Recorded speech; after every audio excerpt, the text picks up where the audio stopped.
ওলাই বদনামটো আজি আলু ইণ্টাৰনেশ্যনেল স্কুলৰ দ্বিতীয় বাৰ্ষিক অধিৱেশনৰ নিমন্ত্ৰিত অতিথি আমাৰ মাননীয় আফতাব হুছেইন শইকীয়া চাহেব, আমাৰ গুৱাহাটী বিশ্ববিদ্যালয়ৰ পদাৰ্থ বিজ্ঞান বিভাগৰ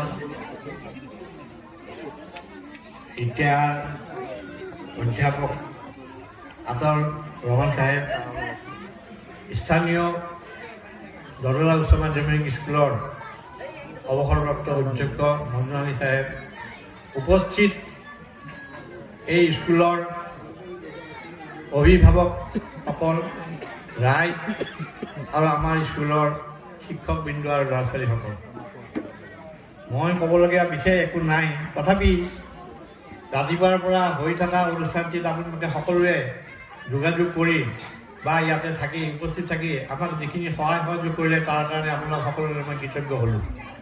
মহান আল্লাহৰ ইচ্ছা যে আমি যোৱা 21 ডিচেম্বৰতে পাতিব বিচৰা এই অধিৱেশনখন পাতিব পাৰিম নে নোৱাৰিম বুলি ভাবি থাকোঁতে আজি যেনিবা সমাপ্তিৰ পথত আহিছে।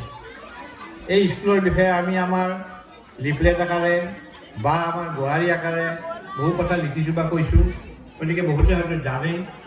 তথাপি মই দুই এটা কথা ক'বলৈ খুজিছোঁ যে এইখন স্কুল আমি খুলিব লগা কিয় হ'ল। হয়তো বহুতেই ভাবি আছে এনেকুৱা স্কুল খুলিছেও, আমাৰ আৰু এখন স্কুল কিয় লগা হ'ল। আমাৰ ইংৰাজী স্কুল বহুতো আছে, সকলোৱে জানে। ইছলামিক স্কুলো বহুতো আছে। অসমতো প্ৰায় 7-8খনমান ইছলামিক স্কুল আছে, ভাৰততো বহুকেইখন স্কুল আছে।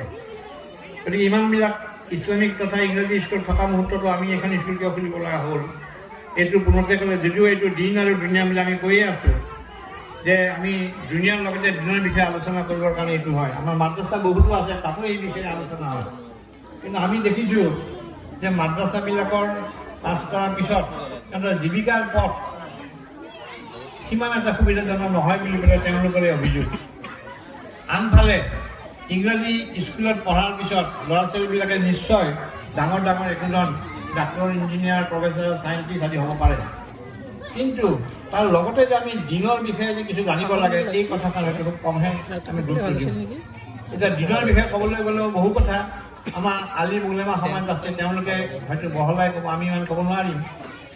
কিন্তু আমি এইটোৱে জানো যে আমি যি কোৰাণ শ্বৰীফৰ কথা আমি সকলোৱে কওঁ, কোৰাণ শ্বৰীফখন পঢ়িবলৈ দোৱা কৰিবলৈ আমি আলিম উলেমাবিলাকক আমাৰ ঘৰত দাৱত দি পেলাই মাতি আনো। তেওঁলোকে দোৱা পঢ়ি পেলাই কিবা অলপমান পঢ়ি যায়, তাৰ বিনিময়ত হয়তো কেতিয়াবা আমি দিওঁ, কেতিয়াবা নিদিওঁ, তেওঁলোকক ভাত এসাঁজকে খুৱাই দিওঁ। কিন্তু কোৰাণ শ্বৰীফতে কৈছে যে আল্লাহৰ আয়াত বিক্ৰী কৰিবলৈ মানা কৰিছে। আমি ইনডাইৰেক্টলি সেইবিলাক আয়াত কিনি লওঁ আৰু তেওঁলোকে বেছি থৈ যায়, আমি অনুভৱ নকৰোঁ। আমাৰ ৱাজ কৰিলে প্ৰায়বিলাক মিলতে মানুহ এজন ইণ্টেকাল হোৱাৰ পিছত কৈ যায়, কি কয় যে মৰাৰ পিছত আৰু কোনো আমোল নাথাকে, তাৰমানে নেকি কামৰ ৰাস্তা বন্ধ, তিনিটাৰ বাহিৰে। তিনিটাৰ পিছত সৎকা জাৰিয়াৰ কথা কয়। তেতিয়াহ'লে এতিয়া আৰু কি কয়, আউলাদৰ কথা কয়। যদি আমি উপযুক্ত আউলাদ সৃষ্টি কৰি থৈ যাওঁ, তাৰ বাহিৰে কি হৈছে, কোৰাণ শ্বৰীফতে লিখা আছে, কি আছে যে আমাৰ যিটো দোৱা কবুল হ'ব ল'ৰা ছোৱালীৰ কাৰণে বাপে মাকৰ কাৰণে ল'ৰা ছোৱালী বুলি কৈছে, তাৰ বাহিৰে বেলেগৰ দোৱা কবুল নহ'ব। যদিও আমি প্ৰচলিত নিয়মমতে সমাজত বহুত মানুহক মাতি পেলাই ভোজ ভাত খুৱাই পেলাই দোৱা কৰোঁ, তাৰ পৰা কিন্তু নেকি মই জনাত এতিয়ালৈকে কিমানবিলাক কিতাপ পঢ়ি পাৰিলোঁ, আলিমসকলে নিশ্চয় ভালকৈ ক'ব নাপায় যদি ল'ৰা ছোৱালী নকৰে।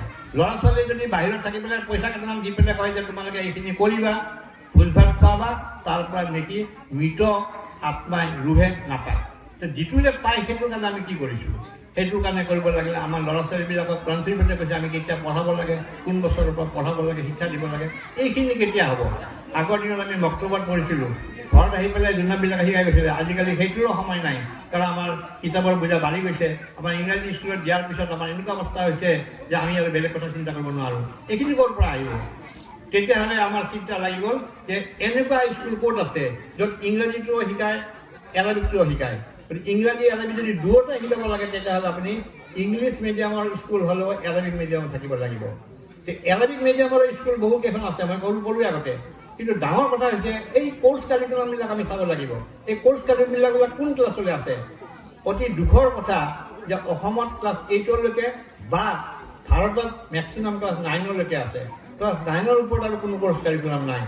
পৃথিৱীত একমাত্ৰ আইচিঅ কোৰ্চটোৱে এটা কোৰ্চ যিটো আপ টু ক্লাছ 12লৈকে আছে। আৰু ডাঙৰ কথা, যদি আমাৰ ল'ৰা ছোৱালীবিলাকে ইয়াৰ পৰা পঢ়ি ছোৱালীৰ কাৰণেও মক্কা ইউনিভাৰ্চিটিত ব্যৱস্থা আছে, কিন্তু আমি যদি ইয়াৰ পৰা পঢ়ি পেলাই যদি মদিনা, মক্কা, ৰিয়াদ আদি যিবিলাক ইউনিভাৰ্চিটি আছে তাতে যদি এডমিশ্যন পাই যাওঁ, তাৰ পৰা যদি আমি মিনিমাম BA পাছ কৰোঁ, BA, MA, PhD পৰ্যন্ত আছে, ইমানখিনি যদি আমি যাব পাৰোঁ, তেনেহ'লে গোটেই পৃথিৱীতে আজি 1.5 লাখ, 2 লাখ, 3 লাখ টকাৰ চাকৰি এভেইলেবল আছে আৰু বিচাৰি আছে ৱান্টেড বুলি পেলাই।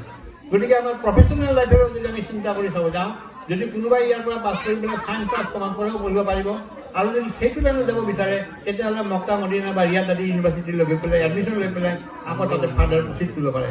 অতি দুখৰ কথা, আমাৰ ইয়াতে গুৱাহাটী ইউনিভাৰ্চিটি বা ইয়াতে যি 3-4খন ইউনিভাৰ্চিটি আমাৰ তাতে কি আছে, এৰাবিক এটা ছাবজেক্ট, আৰবত এৰাবিক বুলি ছাবজেক্ট নাই। এৰাবিকৰ ভাগ হৈ গৈছে, যেনেকৈ বায়'লজি নহয় পেলাই বটানী জুলজি হৈছে, ঠিক তেনেকৈ তাতে ভাগ হৈছে। হাদিছ বেলেগ, কোৰাণ বেলেগ, এটা ফেকাল্টি, চৰিয়া বুলি এটা বেলেগ ফেকাল্টি, এই বেলেগ বেলেগ ফেকাল্টিত আমি পঢ়িবলৈ পাৰে। গতিকে এইটো আমি ভৱিষ্যতলৈ যাতে এটা ৰাস্তা পাওঁ, সেইটো উদ্দেশ্য আগত ৰাখি আমি এই স্কুলখন স্থাপন কৰিছোঁ। আজি 2 বছৰেই হ'ল। আশা কৰোঁ আপোনালোকে ইয়াৰ পৰা ভৱিষ্যতে আৰু কিছু আমি উন্নত মানৰ শিক্ষাৰ আপোনালোকক আনি দেখুৱাব পাৰিম। এইখিনিয়ে কৈ মই মোৰ এই ভাষণ চেষ্টা কৰিছোঁ। আমাৰ এই আচৰণ থাকে অলপ কমত, তাৰপিছত আমাৰ চালকৰ সময় হ'ব, তাৰপিছত আমাৰ 2টামান প্ৰগ্ৰেম আছে, ইনশাআল্লাহ আপোনালোকে শুনি মেলি যাব, এইটো কামনা কৰিলোঁ।